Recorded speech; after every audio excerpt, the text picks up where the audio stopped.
제 꿈은 간호사였습니다. 어린 시절 나이팅게일 전기를 너무 감명 깊게 읽은 뒤부터 간호사가 되겠다고 생각했어요. 하얀 가운을 입고 머리에 하얀 모자를 쓰고 아픈 환자들에게 친절한 미소와 정성을 다해 간호하는 백의의 천사를 꿈꾸었습니다. 하지만 가정 형편이 어려워서 꿈을 포기할 수밖에 없었어요. 아래로 두 동생을 키워야 했으니 언제나 어려운 집안에서는 맏이가 희생하는 법이라고 아버지께서 비장하게 말씀하시는데 전 착한 맏이로서 순종했습니다. 그래서 생각을 바꾸었죠. 훗날 결혼을 해서 딸을 낳으면 꼭 간호사를 시키겠다고 말입니다. 그리고 드디어 제가 40대 중반이 되었을 때 제 딸이 그 꿈을 이루어 주었습니다. 너무 기쁘니까 눈물이 하염없이 흐르더군요. 새삼 제가 살아왔던 모든 날들에 감사한 마음을 갖게 되었습니다. 사실 감사할 만큼 평범하거나 아님 아주 행복한 날들은 아니었어요. 남편과는 오래전에 사별하고 홀로 외동딸을 키우면서 온갖 고생을 다 했습니다. 아마 나쁜 짓 빼고는 다 했을 거예요. 제가 고생을 마다하지 않은 것은 오직 공부 잘하고 똑똑한 딸을 반듯하게 잘 키우기 위해서였습니다. 남편이 너무 일찍 떠나서 원망하는 마음도 있었지만 제게 착하고 영리한 딸을 남겨주어서 한편으로는 고마운 마음도 들었어요. 남편은 참 따뜻한 사람이었습니다. 원래 동네 친구였는데 오며 가며 인사만 할 정도로 그저 아는 사이로 지냈죠. 고등학교를 졸업하고 돈을 벌기 위해서 잠깐 공장에 다녔는데 거기서 남편을 만났습니다. 첫눈에 반할 정도는 서로 아니었지만 같은 동네 친구로서 출퇴근을 같이 하다 보니 정이 들었고 의외로 비슷하거나 잘 통하는 구석도 많았고 결정적으로 남편이 배려심도 깊고 생각도 깊은 사람이라는 것이 마음에 들었습니다. 그래서 우린 연애를 시작했죠. 소위 공순이와 공돌이의 연애였습니다. 남편도 가정 형편이 어려워서 돈을 번다고 하더군요. 남편은 막내였는데 부모님이 위로 두 형들 대학 공부를 시켜야 하니 막내는 고등학교만 졸업하고 돈을 벌라고 했답니다. 그 집안은 막내가 희생하는 게 미덕이었나 봐요. 암튼 잘난 형들 공부시키느라 부모님에게 적지 않은 차별을 받았던 남편은 항상 마음속에 공부에 대한 목마름이 있었어요. 그래서 공장에 다닐 때도 틈만 나면 수학책을 펼쳐놓고 공부하기도 하고 영어 단어를 외우기도 했습니다. 언젠가 형편이 되면 꼭 자신의 힘으로 대학에 가겠다고 했죠. 전 그런 남편의 포부와 의지를 늘 응원했고 자신의 현실과 처지에 만족하지 않고 더 나은 미래를 위해서 준비를 하는 남편이 참 대단하다고 생각했습니다. 그런데 명문대학에 가서 좋은 기업에 취직을 한 형들은 정작 자신들을 뒷바라지하느라 늙고 병드신 부모님들을 나몰라라 했어요. 다들 자기들이 잘나서 잘된 줄 알고는 가난하고 무식한 부모님을 귀찮아하는 느낌이 역력했습니다. 부모님들은 뒤늦게 형들에게 모든 것을 걸었던 자신들의 무지함을 후회했고 막내인 남편에게 미안했어요. 하지만 남편은 형들이나 부모님을 원망하지 않았고 묵묵히 부모님을 보살폈습니다. 전 그런 남편을 보면서 구분나무가 선산을 지킨다는 옛 속담을 새삼 떠올리곤 했어요. 남편이 저에게 청혼하는 것을 많이 망설였던 것도 자기 집안의 그런 웃지 못할 사정 때문이었습니다. 형들이 버젓이 좋은 회사에 다니면서 서울에 잘 사는데 형들에 비해 제일 모양 빠지게 사는 막내가 부모님을 왜 모시고 사느냐. 제가 만약 그렇게 따지고 물으면 할 말이 없었던 거죠. 그도 그럴 것이 그 당시에는 대부분 맏이가 부모님을 모시고 사는 게 당연한 일이었습니다. 나라가 헌법으로 안정했을 뿐이지 일반 사람들에게는 그게 법이었죠. 난 경미 네가 좋긴 한데 결혼하는 건 모르겠어. 나한테 시집 오면 고생길 열리는데 어떻게 오라고 그래. 아, 답답해. 청혼도 참 되게 멋대가리 없기도 한다. 아, 너무 답답해서 제가 청혼을 했어요. 시집 가면 고생길이 확 열렸다는 건 살아봐야 한다고 생각했습니다. 그만큼 남편이 좋았던 거죠. 그래서 전 결혼하고 막내 아들인 남편이 시부모님을 모시고 사는 것에 한 번도 불평불만을 해본 적이 없습니다. 남편이 원하는 것을 전 들어주고 싶었어요. 물론 위로 두 형들에게 뭔가를 원하거나 바란 적도 없습니다.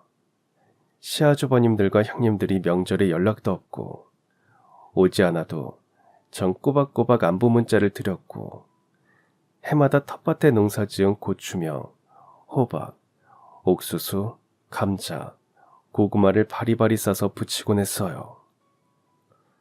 그래도 고맙다는 전화 한 통이 없더군요. 섭섭한 마음이 안 들면 사람이 아니겠죠. 그래도 내색하지 않고 자식으로서 도리를 다하려는 남편처럼 전 며느리로서 제 할 도리를 다하자고 생각했습니다. 제가 결혼했을 때가 20살을 간 넘었을 때니까 우리 두 사람이 아무리 혈기왕성한 청춘이었다고 해도 세상은 그리 호락호락하지 않았습니다. 돈 버는 건 무엇 하나 쉬운 게 없었어요. 남편은 남의 집 농장에서 소도 키웠고 공사 현장에서도 일했습니다. 일이 없을 땐 텃밭을 가꾸고 산에 가서 약초를 캐서 팔기도 했고요. 전 읍내 청소나 주방 설거지를 다녔습니다.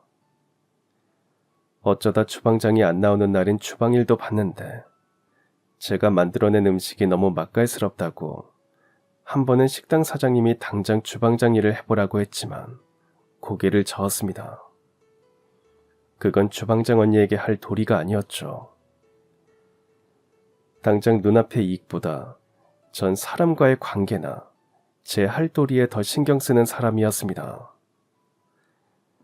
누구는 쥐뿔도 없는 주제에 무슨 찬밥 더운 밥 가리냐고 하겠지만 오히려 저의 그런 철학 때문에 주방장 언니나 식당 사장님하고도 더 돈독한 사이가 되기도 했죠. 물론 이런 제 삶의 철학은 남편을 만나고 더 분명해졌습니다. 남편은 매사 똑부러지게 자신의 일을 처리했어요. 아마도 딸이 그런 성격을 빼닮지 않았나 싶어요. 자신에게 주어진 일은 무슨 일이 있어도 책임 완수하는 사람이었습니다. 혹여 자기 일이 다 끝나면 다른 사람의 일을 도와서 다 같이 윈윈하는 것에 보람을 느끼는 사람이었어요. 아마 남편이 여자로 태어났다면 천상 나이팅게일 같은 백의의 천사가 되지 않았을까 생각이 들 정도였어요. 하지만 그런 성격이 그 사람을 죽음의 구렁텅이로 몰아넣을 줄은 몰랐어요.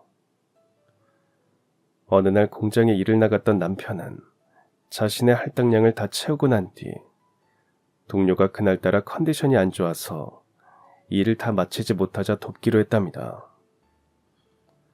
철제를 프레스 기계에 일정 크기로 자르는 일이었는데 중간에 갑자기 프레스 기계가 고장이 나면서 남편이 손목을 절단당하는 큰 부상을 입고 말았습니다. 마침 공장장도 자리를 비운 상태였고 일하던 사람들이 당황하여서 자기들끼리 지혈을 한다고 시간이 늦어졌습니다. 사장과 연락이 닿았지만 원래 프레스 작업을 하던 사람은 뭐하고 다른 사람이 일을 하다가 사고를 냈냐며 오히려 큰 소리를 치더랍니다. 결국 어영부영 하는 사이 남편은 피투성이가 된 채 방치되었고 병원에 갔을 때는 이미 돌이킬 수 없는 상태가 되고 말았습니다. 의사 말로는 좀 더 일찍 병원에 왔더라면 충분히 살 수 있었다고 하는데 그 소리를 듣는 순간 눈에 보이는 게 없었습니다. 아무나 붙잡고 소리치고 싶었지만 공장 책임자는 아무도 오지 않았어요. 오히려 그들은 경찰 조사에서 남편이 프레스 기계 작동을 잘못해서 사고가 났다고 진술을 했답니다. 하지만 남편의 장례식장에 조문한 공장 사람들로부터 남편의 실수가 아니라 프레스 기계의 오작동이라는 소리를 들었습니다. 평소에도 기계가 고장이 잦았다고 했어요. 하지만 다들 저에게 미안하다고만 하고 누구 한 사람 증언을 해주겠다고 나서지 않았습니다. 우리 사정은 딱했지만 그런 증언을 할 경우 그들도 공장에서 쫓겨날 수 있다는 생각에 섣불리 나서지 못했을 겁니다. 그 마음도 이해되면서도 남편의 억울함을 풀 수 없다는 생각에 전 장례식 내내 통곡을 했습니다. 경찰에 가서 남편의 잘못이 아니라고, 목격자들이 있어도 공장에서 쫓겨날까봐 다들 증언을 못하고 있다고 말했지만 소용없었어요. 공장장이 찾아와서 일을 더 크게 벌이지 않는다면 적당한 선에서 위로금과 퇴직금을 주겠다고 했습니다. 공장장님, 솔직히 얘기해봐요. 진짜 우리 남편 잘못이에요? 다들 기계 오작동이라고 하는데 왜 거짓말을 해요? 미안합니다. 사장님이 그러라고 하는데 어쩝니까? 아랫사람이 무슨 힘이 있어야죠. 저도 마음 아픕니다. 같이 한솥밥 먹던 사람이 그렇게 됐는데 누가 마음이 좋겠어요. 하지만 우리도 먹고 살아야 하니까 어쩔 수 없었어요. 암튼 전 할 말 다 전달했으니까 위로금하고 퇴직금 받고 나중에 딴소리 하면 안 돼요. 공장장은 불이 나게 도망치듯 갔어요. 그리고 전 그거라도 받아야 했습니다. 너무 분통하고 억울했지만 우리 남편 목숨값이라도 꼭 받아서 이를 악물고 살아내겠다고 결심했습니다. 남편을 두고 돌아오는 길가에 코스모스가 너무 흐드러지게 피어서 안 울려고 했는데 또 왈칵 눈물이 쏟아졌습니다. 버스 맨 뒤에 앉아서 웬 여자가 훌쩍거리니까 버스 기사님이 계속 쳐다보더군요. 내리는데 조용히 한마디 했습니다. 그래도 산 사람은 또 살게 됩니다. 용기 내세요. 생판 처음 보는 그분의 말이 참 위로가 되었습니다. 남편과 한솥밥 먹던 사람들도 모른 채 했는데 그분은 제 눈물의 의미 속에 담긴 아픔을 느끼셨나 봐요. 그렇게 전 산 사람은 어떻게든 사라진다고 생각하면서 마음을 추스르고 다시 일어나려 했습니다. 다음 날 막내 아들을 잃고 맥을 놓으신 시부모님을 위해 두 분이 평소에 좋아하시던 삼계탕을 끓이는데 갑자기 헛구역질이 나왔습니다. 너무 심해서 간을 볼 수가 없을 정도였어요. 시어머니는 계속 헛구역질을 하는 저를 유심히 쳐다보시더니 물으셨어요. 얘아가, 너 혹시 탈거리 언제 하고 안 했니? 계산을 해보니 벌써 2달 넘어 달거리를 하지 않았습니다. 시어머니는 아이를 가진 게 분명하다고 저를 붙잡고 좋아하셨어요. 어머니, 그렇게 기뻐하시다가 내일 병원에 가서 아니라고 하면 어쩌시려고 그래요. 뭐가 아니냐, 척이면 척이지. 아휴, 우리 막내가 큰일하고 갔네. 큰일하고 갔어. 시어머니는 기뻐하셨다가 또 막내 아들 생각에 서러운 눈물을 흘리셨습니다. 그리고 전 시어머니의 예상대로 임신을 했습니다. 정말 꿈인지 생신지 믿기지 않았어요. 마치 남편이 제게 남긴 마지막 선물 같아서 너무 고마운 마음에 가슴이 벅차올랐습니다. 남편은 혼자 남게 될 제가 외로울까 걱정해서 이렇게 운명 같은 선물을 주었다고 생각하니 어떻게든 아이를 위해서라도 더 꿋꿋하게 살아야겠다는 마음뿐이었습니다. 하지만 그 시부모님은 지병이 악화되어 차례로 몸져 누우셨어요. 전 매일매일 무거워지는 몸을 이끌고 일을 다니면서 병드신 시부모님 식사를 챙기고 씻기고 입히고 대소변까지 받아내야 했습니다. 시부모님은 그러다 뱃속의 애가 잘못될까 늘 걱정하면서 자신들이 짐이 된다고 어서 죽어야지 말하셨어요. 손주 녀석 재롱 보면서 오래오래 사셔야 한다고 아무리 위로해드려도 이미 자신들은 틀렸다고 생각하시는 것 같았습니다. 어서 하루빨리 자신들이 막내 아들 곁으로 가야 제가 좀 편해질 거라고 하시면서 늘 눈물을 글썽이셨어요. 만삭의 몸으로 하루도 쉬지 않고 일을 하다 보니 병원에서는 조상기가 있다고 하더군요. 전 뱃속의 아이에게 얘기했습니다. 우리 아가 엄마가 미안해. 엄마가 잘 먹고 태교도 열심히 하고 해야 되는데 그러지 못해서 정말 미안해. 그래도 우리 조금만 더 참고 꼭 얼굴 보자. 우리 아가도 참고 기다릴 수 있지? 사랑해. 제 마음이 전달되었는지 아이도 조금씩 안정을 찾아갔고 저도 조심하면서 드디어 출산을 하게 되었습니다. 딸이었어요. 병석에 계시는 시부모님도 손녀를 보자 모처럼 환히 웃으셨습니다. 전 아이를 낳고 이틀도 채 쉬지 못한 채 또 돈을 벌러 나가야 했어요. 아이는 잠시 여동생에게 맡겨두고 정말 손에 잡히는 대로 안 해본 일이 없습니다. 나쁜 짓만 빼면 몸으로 때우는 건 거의 다 했어요. 그땐 어떻게든 살아야 했으니까요. 병든 시부모님과 갓난아이를 위해서 제가 할 수 있는 건 다 하자고 생각했습니다.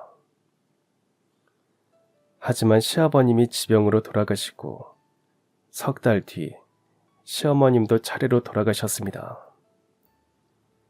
마지막 가시는 길 손녀라도 안아보셔서 그런지 두 분 다 편안한 모습이셨어요. 그제야 두 형님들이 시부모님 장례식장에 겨우 얼굴을 내밀었습니다. 친척들은 형들에게 모두 짐승만도 못한 것들이라고 한마디씩 했지만 그들은 아랑곳하지 않고 건성으로 자리만 지키다가 뭔가 열심히 쑥덕거렸죠. 나중에 알았어요. 형들이 장례식장에 온 이유를 말입니다. 그건 시부모님이 사시던 집을 몰래 팔아서 자기들끼리 챙기기 위해서였습니다. 이제 전 갓난아이와 오갈 데가 없어졌어요. 너무 기가 차고 황당했지만 전 그들에게 아무 소리도 안 했습니다. 자기 부모님도 내팽개친 인간들인데 재수씨인 제 말이 먹히겠어요. 그래, 그거나 먹고 떨어져라 하는 심정이었습니다. 자식돌이도 못한 것들이 부모님 마지막 재산까지 쏙 빼먹고 얼마나 잘 먹고 잘 사는지 끝까지 지켜보겠다고 생각했죠. 이제 전 정말 세상 천지에 딸과 둘이 남았습니다. 더 이를 악물고 악착을 떨 수밖에 없었어요. 다행히 딸은 순하고 건강하게 잘 커주었습니다. 친정도 형편이 어려웠고 여동생이나 남동생도 겨우 사는 처지라 전 그 어디에도 손을 벌릴 데가 없었어요. 그나마 운 좋게 어린 딸을 데리고 다니면서 일을 할 수 있었던 게 바로 파출부 일이었습니다. 그것도 나름 착한 주인을 만났을 때 가능했죠. 까다로운 주인을 만나면 어린애를 일하는 데 업고 왔다고 타박하고 그 길로 내쫓기기 일쑤였습니다. 그래도 비교적 저는 딸이 순해서 데리고 일을 다닐 수 있었어요. 애가 어릴 때는 입에 우유병만 넣어주면 하루 종일 먹다 놀다 잠들었고 좀 커서는 손에 장난감 하나만 쥐어주면 조용히 잘 놀았습니다. 더 커서는 유아원과 유치원 종일반에 맡겨두고 전 하루에 파출부 일을 3집을 뛰기도 했어요. 악착같이 돈을 벌어야 했던 그 모든 이유는 오직 딸을 잘 키우기 위해서였습니다. 그 딸이 학교에 들어갈 때는 반지하 단칸방에서 탈출하자고 결심했거든요. 그렇게 아끼고 저축해서 드디어 딸이 초등학교 들어갈 무렵엔 그래도 햇빛이 드는 1층 빌라 월세로 갈 수 있었고, 딸이 중학교 들어갈 무렵에는 전세로 이사를 갈 수 있었습니다. 딸이 고등학교 들어갈 무렵에는 15평 작은 아파트에 당첨되기도 했어요. 모진 세월, 앞만 보고 달려왔던 제 인생에 그 집은 세상 그 무엇과도 바꿀 수 없는 보금자리였고 든든한 울타리였습니다. 딸도 제가 전혀 신경 쓰지 않게 공부도 잘하고 똑똑하게 잘 자랐어요. 전 항상 제 딸이 은인이라고 생각하며 살았습니다. 남편이 죽고 절망의 그 순간에 뱃속에 그 아이가 없었다면 저도 아마 살아내지 못했을 거예요. 시부모님이 돌아가시고 살던 집도 없어졌을 때 아마 우리 딸이 없었다면 전 나쁜 선택을 했을지도 모릅니다. 딸 때문에 제가 이렇게 열심히 살아왔으니까 전 항상 딸에게 미안하고 고마웠습니다. 이제 지나고 나니까 그 힘든 시절도 아팠던 기억도 추억할 수 있게 되었지.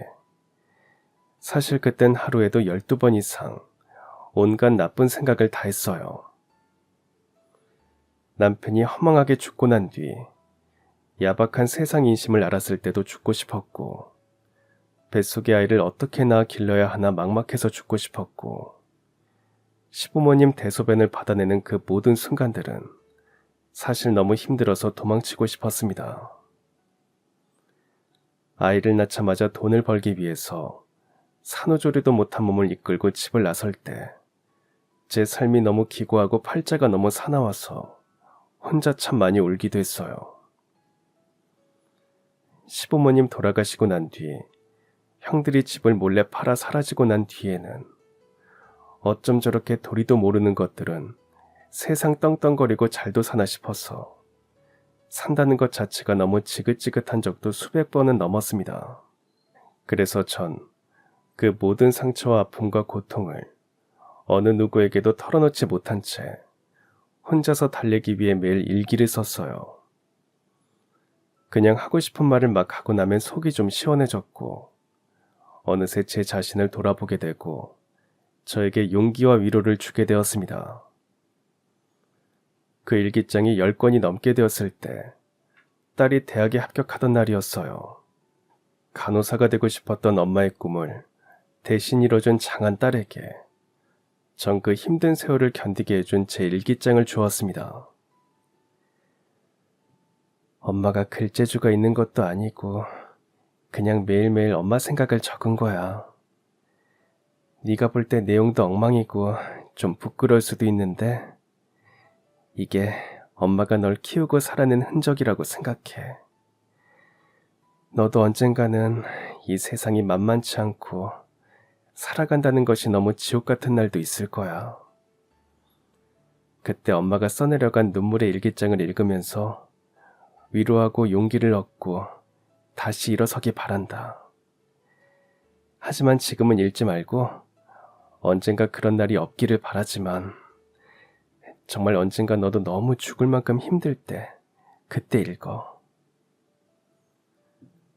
제가 딸에게 준 일기장은 내가 이렇게 잘 살아냈다 뽐내려는 것도 아니었고, 내가 이렇게 힘들었으니까 이제 네가 효도해라, 그런 건 절대 아니었습니다.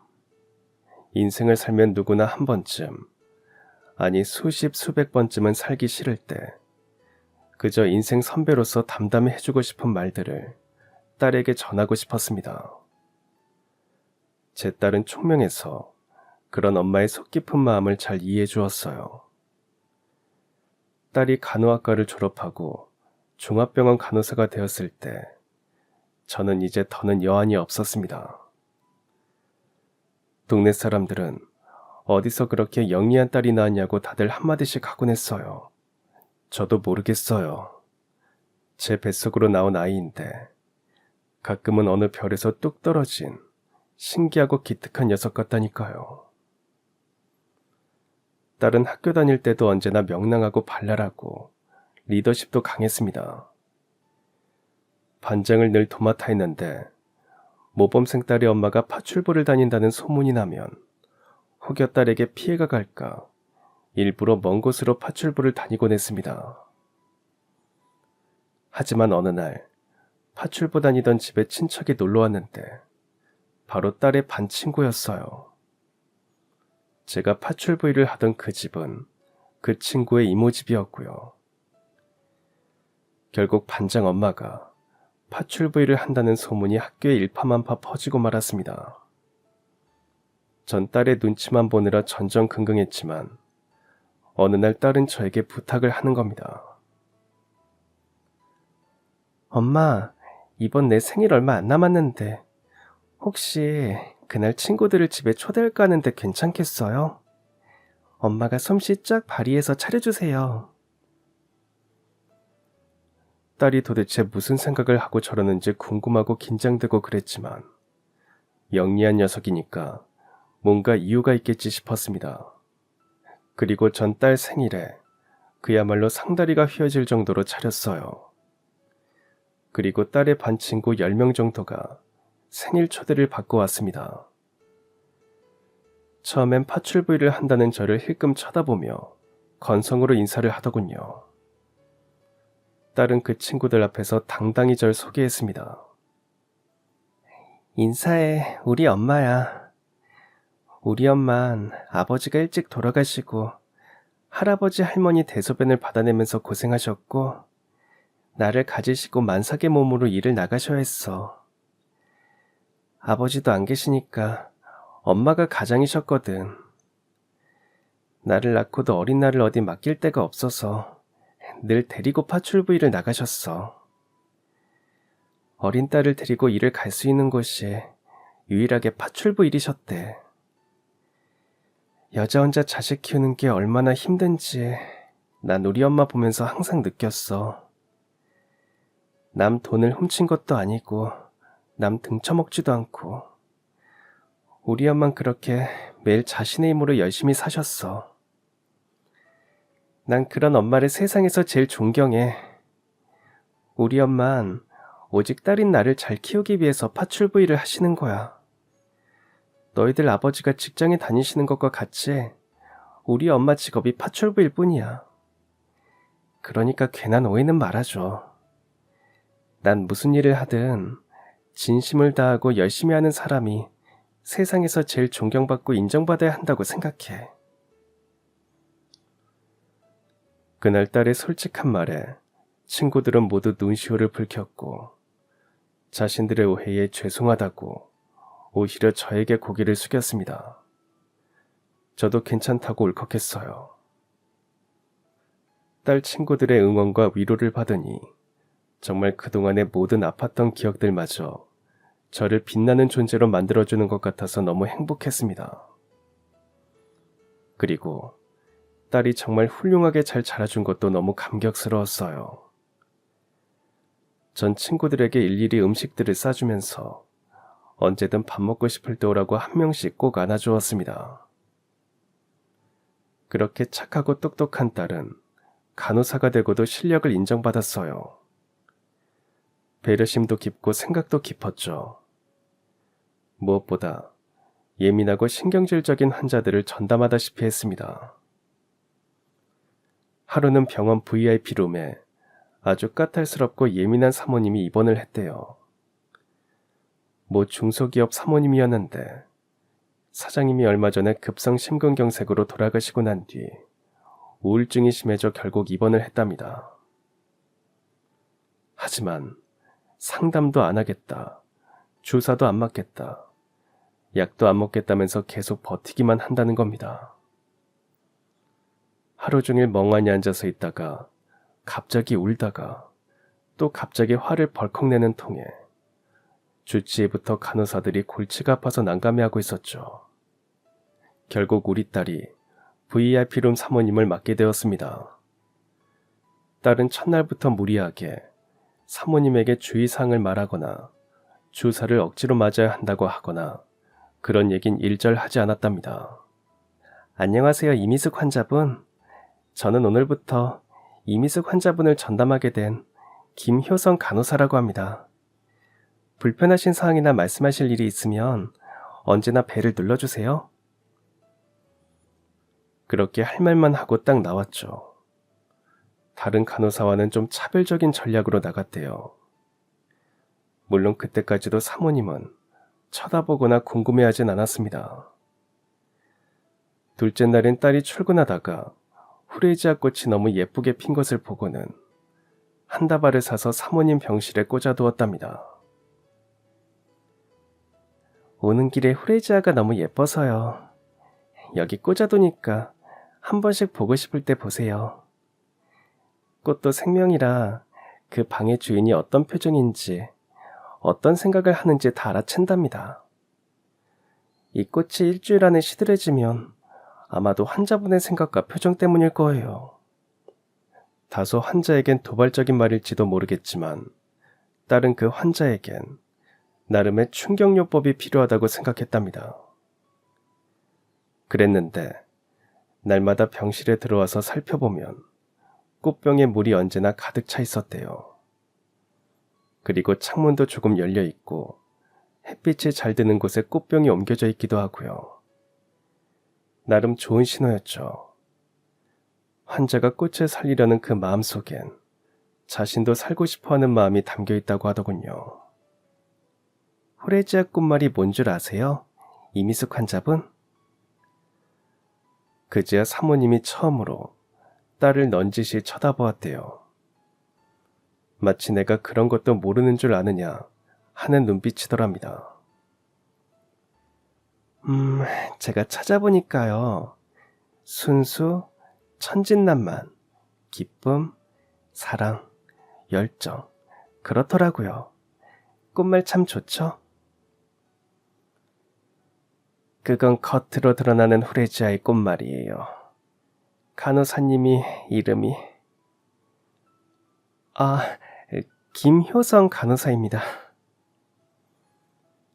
그래요. 김 간호사님이 이 꽃을 잘 몰라서 그런가 본데 이 꽃을 선물하는 것은 희망을 가지고 새롭게 시작해보라는 의미예요. 서양에선 오히려 그렇게 많이 이해하죠. 그럼 받는 사람은 감사와 신뢰의 마음으로 받게 되고요. 사모님은 그 후 입가에 엷은 미소를 지었답니다.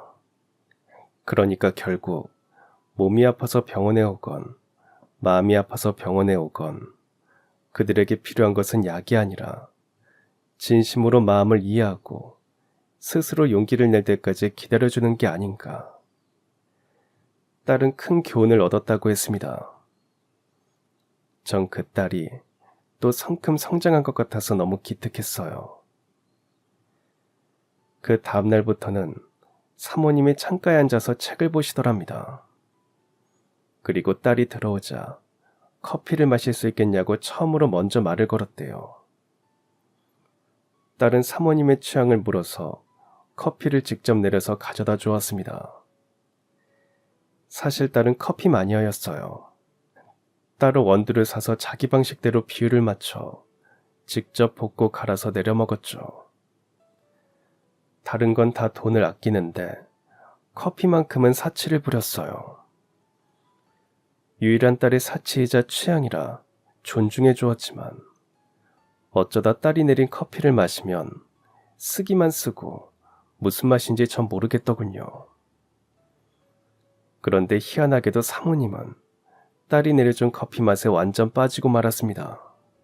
그렇게 딸은 매일 아침 사모님께 모닝커피를 대접하고 꽃을 새로 갈아드리고 창문을 활짝 열어 햇빛이 잘 들어오게 하고 클래식 음악을 낮게 틀어서 사모님 기분을 차분하게 만들어 주었답니다. 사모님은 입원한 지 한 달 만에 처음으로 딸의 안내를 받으며 심리과 치료도 받았고 약도 잘 먹게 되었대요. 그리고 사모님은 이제 늘 김효성 간호사만 찾았답니다. 건강을 회복한 사모님이 드디어 퇴원을 하던 날, 둘은 서로 부둥켜 안고 울었다고 했습니다. 딸 얘기를 듣는데 저까지 눈물이 나더군요. 그리고 딸은 저에게 조심스럽게 부탁을 한 가지 했습니다. 엄마, 사실 엄마에겐 좀 어려운 부탁일 수도 있는데 들어줬으면 좋겠어요. VIP룸 사모님 말이야. 이제 태어나시면 집에서 일 봐주시는 분이 필요한가 봐. 그런데 다시 사모님 마음에 드는 사람을 구하려면 시간도 걸릴 테고 하니. 그러니까 엄마가 그 사모님 집 일 좀 봐주면 안 될까? 근데 내가 너 엄마라는 거 알면 사모님이 좀 불편하시지 않을까? 그건 걱정 마. 그냥 지인분 소개라고 할게. 알았어. 네가 이렇게 신경을 쓰는 분이니까 나도 열심히 할게. 걱정 마. 사모님에겐 저와 딸의 관계를 밝히지 않기로 했어요. 괜히 서로 불편해질 것 같았죠. 딸은 사모님의 식성과 취향을 꼼꼼하게 체크해서 주었습니다. 그렇게 전 사모님 집에서 파출부일을 하게 되었어요.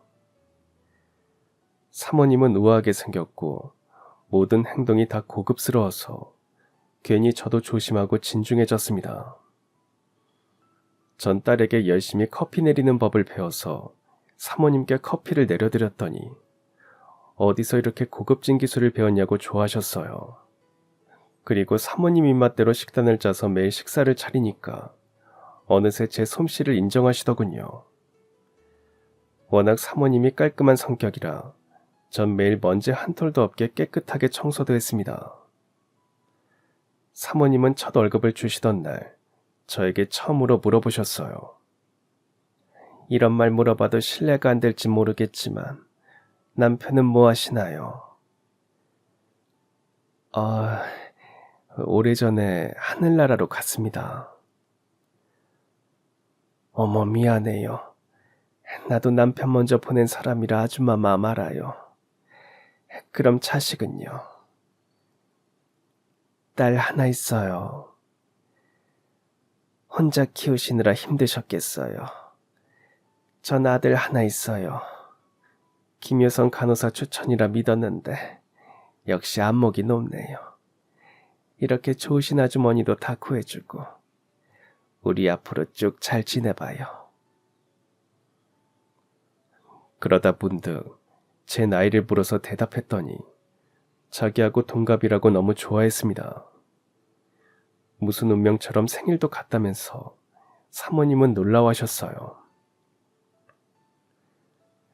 우리 나이도 같고 똑같이 과부 신세인데 그냥 사모님 이런 거 하지 말고 그냥 친구 하는 건 어때요? 난 경미야 이렇게 부를 테니까 넌 미수가 이렇게 서로 편하게 부르자. 알겠지? 동갑의 생일까지 같은 우린 그렇게 친구가 되었습니다. 사모님 이미숙과 파출부 정경미는 그렇게 친구가 되었어요. 서로 마음을 열고 보니까 나쁜 사람 없다고 하더니 까탈스럽게만 보이던 미숙이는 의외로 사모님답지 않게 참 소탈했습니다. 친구가 되고 난 뒤에 우린 자주 같이 시장도 보러 다니고 오는 길에 미숙이는 태어나서 처음 가본다는 뒷골목 식당에서 수제비도 사 먹곤 했어요. 거리에서 아이스크림도 나란히 먹으면서 마치 10대 소녀들처럼 떠들고 웃기도 했습니다. 경미 네 덕분에 내 인생이 다시 시작되는 것 같고 살 용기도 생기고 그래. 정말 고마워. 그건 내가 할 소리지. 야, 이 세상에 나만큼 행복한 파출부 있으면 한번 나와보라고 해라. 우린 서로를 이해하고 믿고 아끼고 좋아했습니다. 참 신기하게도 우린 키나 몸무게도 거의 비슷했어요. 가끔 미숙이는 개모임에 입고 가라고 자신의 옷을 빌려주기도 했습니다. 그럼 그날 전 완전 개모임에서 한바탕 쇼타임을 벌이기도 했죠. 다들 그렇게 좋은 사모님을 만나 좋겠다고 부러워들 했어요. 또 가끔 우린 커플티를 입고 나란히 여행도 가고 공연도 보러 가곤 했습니다. 제가 이렇게 좋은 친구를 만난 것도, 이렇게 호사를 누리는 것도 다 자랑스런 제 딸 덕분이라는 생각이 들었어요. 그러던 어느 날 미숙이가 아들 여자친구가 인사를 온다고 했습니다. 저에게 솜씨발이 좀 하라고 하더군요. 전 미숙이 아들이면 내 아들이라고 생각하고 있었거든요. 우리 딸보다는 3살 정도 많았는데 서글서글하고 성격도 얼마나 좋은지 항상 절 보면 이모 하고 달려와서 푹 안아주고 애교를 떨고 그럽니다. 우리 딸은 애교는 잘 안 떨거든요. 그런데 아들 같은 녀석이 그렇게 살갑게 구니까 어느새 정이 많이 들었어요. 어떤 아가씨를 데리고 올까 궁금해서 전날 제가 다 잠이 안 올 지경이었죠. 전 정말 온갖 솜씨를 다 발휘해서 한 상 떡 벌어지게 차려놓았습니다. 음식 만든다고 그날은 아침 일찍 집을 나서느라 밤근무를 하고 돌아와 잠든 딸 얼굴도 못 보고 나왔지 뭡니까. 드디어 띵동 하고 벨이 울렸습니다. 미숙이 아들의 여자친구가 들어왔어요. 처음 뵙겠습니다. 김효선이라고 합니다. 김효선. 우리 딸 이름하고 같은데 싶어서 슬쩍 내다보니 세상에 만상에 미숙이 아들 여자친구는 바로 우리 딸이었습니다. 도대체 이게 어떻게 된 일인지 가슴이 벌렁거려서 얼른 주방으로 숨었어요. 혹시 저 때문에 딸 인생을 망치는 건 아닌가 싶어서 숨이 막힐 것 같아서 심장을 부여잡았습니다. 아무리 마음씨고 온 미숙이라고 해도 자기 귀한 아들과 파출부 딸은 절대 반대할 거라고 생각했어요. 그런데 미숙이는 눈치도 없이 계속 절 부르는 겁니다. 경미야, 너 주방에서 뭐해? 나와서 우리 예비 며느리감하고 인사해야지. 제가 대답을 안 하니까 미숙이가 주방으로 들어왔어요. 전 어쩔 수 없이 고개를 삐쭉 내밀었죠. 바로 그 순간 갑자기 폭죽이 터졌습니다. 생일 축하합니다. 생일 축하합니다. 이건 또 무슨 난리인가 싶어서 보니까 글쎄 미숙이하고 아들은 생일 축하 노래를 부르고 제 딸이 케이크를 들고 들어온 게 아닙니까. 미숙이는 얼떨떨해하는 저에게 생일 모자를 씌워주었고 자기도 생일 모자를 쓰고 활짝 웃었습니다. 그러고 보니 그날이 제 생일인 걸 까먹고 있었어요. 제 생일이니까 당연 미숙이 생일이기도 했습니다. 경미야 생일 축하해. 그리고 나한테 이렇게 착하고 예쁜 딸 며느리감으로 보내줘서 정말 고맙다. 아니 난 그런 적 없는데 이게 다 무슨 소리야. 어리둥절해하는 저에게 미숙이는 그간의 모든 일을 들려주었습니다. 실은 미숙이는 제가 누군지 다 알고 있었다고 했어요. 그건 바로 제 일기장 때문이라고 하더군요. 처음 제가 파출부로 왔을 때는 제가 우리 딸 엄마라는 건 몰랐답니다. 그저 딸이 아는 분의 소개로 솜씨 좋고 인품 좋은 파출부 아주머니를 보내드린다고 해서 그런 줄 알았대요. 그런데 정말 솜씨도 좋고 인성도 좋은 사람이어서 조금씩 마음의 문을 열었답니다. 아마 그 무렵부터 미숙이 아들과 제 딸도 사귀게 되었다는 걸 알게 되었대요. 아들은 엄마가 병원에 입원해 있는 동안 진심을 다해 케어해주고 엄마의 마음을 위로해준 제 딸을 눈여겨보았다고 했습니다. 그리고 미숙이가 태어나고 난 뒤 정식으로 딸에게 사귀자고 말했대요. 딸도 미숙이 아들에게 은근 호감을 가지고 있었던 터라 두 사람은 그렇게 연애를 하게 되었죠. 서로 성격도 비슷하고 관심사도 비슷하다 보니 자연스럽게 결혼 얘기가 나오게 되었답니다. 사실 딸은 결혼에 대해서 크게 생각한 적은 없었어요.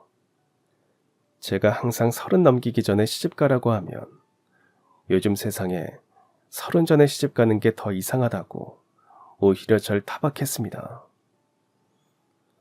저도 내심 여자도 능력되면 혼자 살아도 되지 뭐 하는 생각도 했고요. 잘난 딸이 결혼해서 누군가의 아내로, 엄마로, 며느리로 살면서 고생하는 것보다는 차라리 노처녀 소리를 듣는 게 더 나을지도 모른다고 생각할 때도 있었어요. 하지만 딸은 결혼을 선택했어요. 그런데 제일 걸리는 문제가 바로 저였죠. 미숙이나 그 아들은 간호사 김여선은 좋아했지만 우리 딸의 성장 배경이나 엄마인 제가 파출부일을 하고 있다면 생각이 좀 달라질 수도 있다고 고민을 했답니다.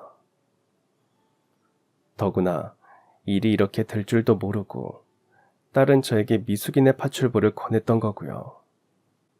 하지만 무슨 일이든지 진실이 답이라고 생각하는 게 우리 딸의 장점입니다. 가끔 세윤 씨가 파출부 아줌마 자랑 엄청 했잖아. 그랬지. 난 항상 이모라고 불러. 어찌나 마음씨도 곱고 음식 솜씨도 끝내주고. 난 가끔 우리 이모집 자식들이 다 부러울 때도 있어.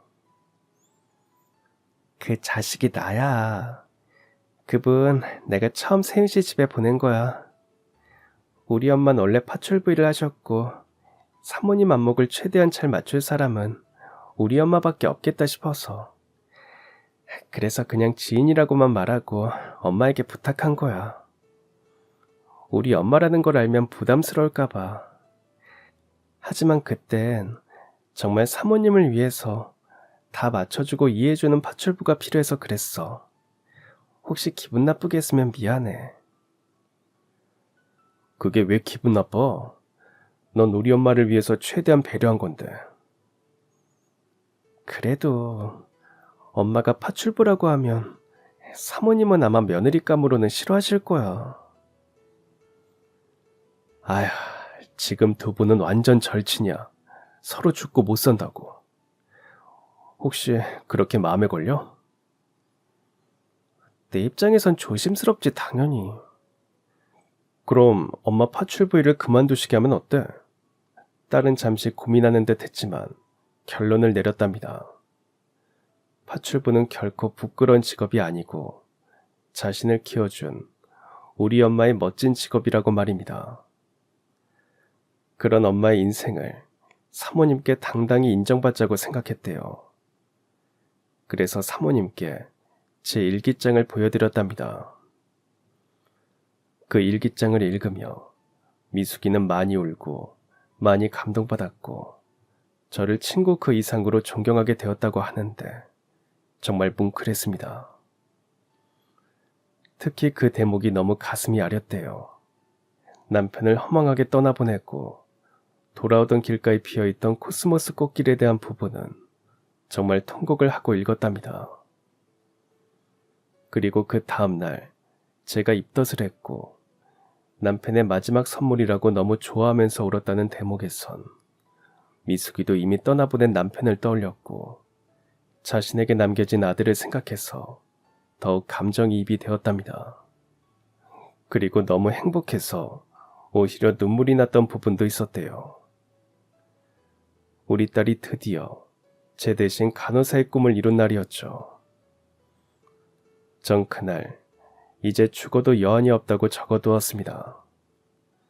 오랜 제 로망을 우리 딸이 다 이루어 주었으니 전 그제야 남편에게도 돌아가신 시부모님에게도 떳떳하게 제 할 일 다 했다고 큰 소리를 쳤어요. 미숙이는 자기도 모르게 절로 박수를 쳤답니다. 근데 그건 좀 서운하더라. VIP룸 사모님에 대해서 쓴 거 말이야. 어머, 그것도 봤어? 그럼 안 보니? 내 얘긴데. 까탈스럽고 자기 멋대로라는데 우리 딸 안 괴롭힐까 걱정이 들어? 아휴, 미안. 그땐 내가 널 잘 모를 때니까 그랬지. 지금도 그래? 나도 사람 보는 눈 있다. 네가 그런 애였음. 내가 여기 이러고 너랑 치지고 볶고 있겠니? 어느새 우린 앞에 아이들이 있다는 것도 잊은 채 소녀들처럼 제잘거리고 있었습니다. 그런 우리 모습이 너무 보기 좋았는지 두 아이는 활짝 웃었어요. 그 일기장을 다 읽은 미숙이는 조용히 우리 딸을 불렀답니다. 혹시 일기장 쓴 분이 지금 우리 집 파출부, 아니, 경민이? 네, 우리 엄마세요. 처음부터 속이려는 건 아니었어요. 그땐 사모님을 진심으로 잘 케어주실 분이 필요했고, 아무리 찾아봐도 우리 엄마밖엔 없어서 그랬습니다. 하지만 엄마라고 하면 부담스러워 하실까봐. 그 말에 미숙이는 가만히 우리 딸을 안아주었답니다. 넌 어쩜 이렇게 속도 깊고 착하니. 잘했어. 네 덕분에 난 세상에서 제일 믿고 의지할 수 있는 절친이 생겼잖아. 덩달아 이렇게 예쁜 며느리도 생겼고. 아휴, 고맙다 우리 며느리. 이제 보니까 엄마 닮아서 그렇게 심성도 착하고 반듯하고 그랬구나. 딸은 혹시라도 결혼을 못하게 되는 한이 있더라도 엄마의 삶을 조금이라도 보여드리고 싶었답니다.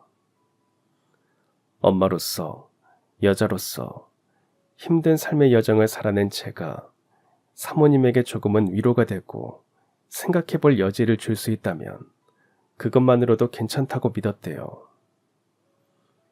미숙이는 원래 딸을 간호사로서도 신뢰했고 며느리감으로도 너무 좋아했지만 딸을 이렇게 훌륭하고 멋지게 잘 키운 저를 더욱 좋아하게 되었답니다. 모두 일기장 덕분이었죠. 그래서 저에게 확 마음의 문을 열었고 그래서 우린 절친이 될 수도 있었던 거래요. 전 미숙이가 더 고마웠어요. 자기 집 파출부와 절친이 될 수 있는 사람이 몇 명이나 되겠어요. 그리고 그날 미숙이는 딸에게 은밀한 제안을 했답니다. 돌아오는 생일날 자기 집에서 저의 생일 파티를 몰래 열어주자고 말입니다. 동시에 결혼 발표도 하자고 했대요. 세 사람은 저에게 비밀로 하고는 모여서 파티를 어떻게 열 것인가 회의까지 했답니다. 결론은 서프라이즈 파티를 하자고 만장일치를 보았고 미숙이 아들의 여친이 인사 온다는 그럴싸한 명분을 내세워 제가 파티에 참여하게 만들었죠.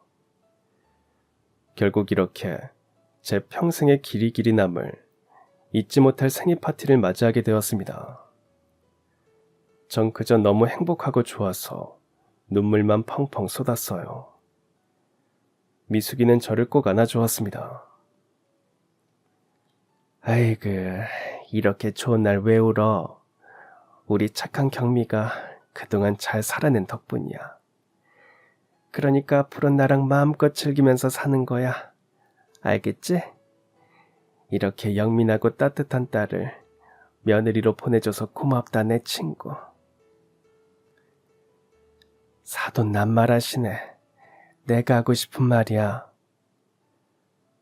너 지금 사돈이라고 했다? 그럼 이 결혼 허락한 거야? 그렇게 우리 두 집은 가족이 되었습니다. 미숙이는 아이들이 결혼하고 난 뒤 애들은 분가시키고 우리 둘이 같이 살자고 했어요. 하지만 아무리 가까운 사이라고 해도 서로 지킬 건 지켜야 한다는 생각에 거절했습니다. 물론 여전히 전 미숙이네 파출부로 일합니다. 절친이자 미숙이 전담 비서이자 파출부이자 때론 인생 상담자로 때론 10대 소녀들처럼 울고 웃고 떠들면서 즐겁게 살아갑니다. 그리고 딸이지만 세상에서 제가 제일 존경하는 우리 딸은 결혼하고 2년 만에 딸을 낳고 2년 만에 아들까지 떡하니 안겨주었습니다. 미숙이하고 저는 두 손주 녀석들 기르느라 허리가 다 휘지만 매일매일 할머니가 되어가는 행복도 쏠쏠하네요.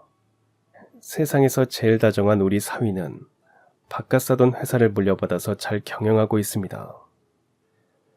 정직하자는 회사의 철학답게 사위는 정직하고 성실하게 회사를 잘 성장시키고 있나 봅니다. 얼마 전엔 대통령 표창도 받았어요.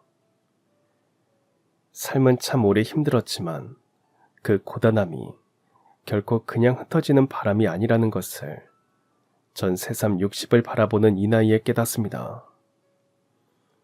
죽을 것 같았던 지난 시절도 언젠가는 다 흐르는 강물처럼 흘러가기 마련이고 그리고 새로운 물이 차오르게 되겠죠. 그게 인생이라는 것을 자연스럽게 배우게 됩니다. 그리고 전 여전히 사돈인 미숙이가 세상에서 참 좋습니다. 제 파출부 인생도 최고의 행복한 날들이에요. 언제까지 이 일을 하게 될지는 모르겠지만 앞으로는 제 주변도 좀 돌아보고 아프고 어려운 사람들에게도 제 진심과 마음을 나누고 살고 싶습니다. 미숙이와 함께 봉사활동 계획도 세우고 좀 더 나이 들면 시골에 내려가서 텃밭을 가꾸면서 그땐 함께 살자고 약속도 했습니다. 저 이 정도면 인생 잘 산 거죠? 맞죠? 감사합니다. 그럼 지금까지 사연 들어주셔서 감사합니다. 사연이 재밌으셨다면 구독과 좋아요 부탁드려요. 감사합니다. 안녕히 계세요.